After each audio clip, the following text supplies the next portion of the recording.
Thank you. Mr. Starr, the ARB found that a systematic failure in the security posture in Benghazi, and it was inadequate for the special mission compound. And just a little side note here, 3 days after the attack, we had been calling at the embassy. We were told that it was a temporary mission facility, and now it's being called a special mission compound. Was there any reason for the terminology continuing to evolve into something? I think, sir, as it was neither an embassy nor a consulate nor a consular agency, just some. Do you call it a temporary mission facility, or do you call I think the TMF temporary mission facility is probably the right definition. Okay, so all right. Anyway. They had hired the Blue Mountain, I believe, is that correct, to do the screening of any visitors and the perimeter protection?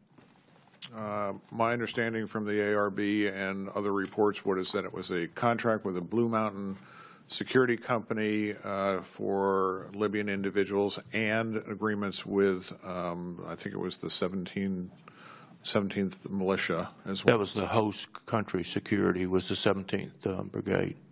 Well, in the absence of a practical and real host country security, I think that was the best that they could do. But the Blue Mountain was unarmed, is that correct? Correct. Who's responsible for vetting these contractors like Blue Mountain that's going to be used at some of these facilities? In terms of vetting, in terms of contract and performance and those types of things? Normally, sir, we have an open competition process. How we contract for guard services is a function that has been given to us with very specific requirements from Congress. It's open competition, and whoever can bid on it and meet the requirements does it. I think in contingency-like situations like we were finding in Benghazi, there was probably very little competition. So were these just the lowest? Was this the lowest price bidder? That, sir, I'm not there at the time. I can't really tell you. I don't know. Are you aware that 2 contracts that these people had in Tripoli were canceled, and that the RSO at the facility, at the temporary mission facility, had recommended that they not be used? I have read reports of that, sir. Okay. You were once a RSO, correct? Yes, sir. In your distinguished career, do you ever remember recommending that a service not be used that you were familiar with anywhere, and then them being hired over your protest or your recommendation? Not in my experience, sir. Okay. But you would have at some point recommended somebody, or maybe not recommended anybody? I mean, was it your job to look at the performance of these people that you were aware of?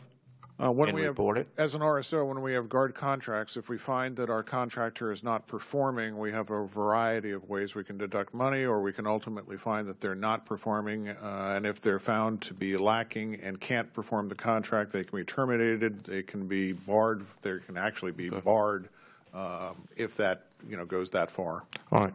You had mentioned the 17th, February 17th, the Martyrs Brigade, I believe is what it was called. And we have been told that that was basically the host company security. Is that true or not?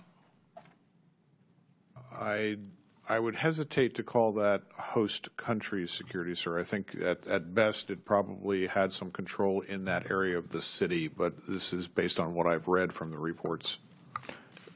Is there an individual that would be at the post that would be responsible for ensuring that the 17th Brigade was responsible and dependable?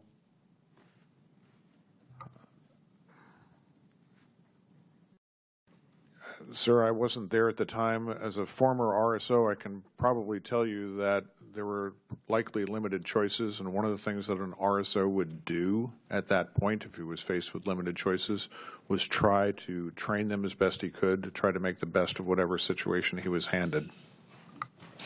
He would have to train the February Brigade? Or if he found that they were not up to the levels that he wanted, he would engage and assist in the training and making sure that they understood the guard orders and make sure that they had the capabilities that were necessary. Okay. Now, let's say that, and they were hired to, in case there was an attack inside the compound, to respond. Who would have had the contact information, and who would have been responsible on the post for contacting this protective brigade of martyrs?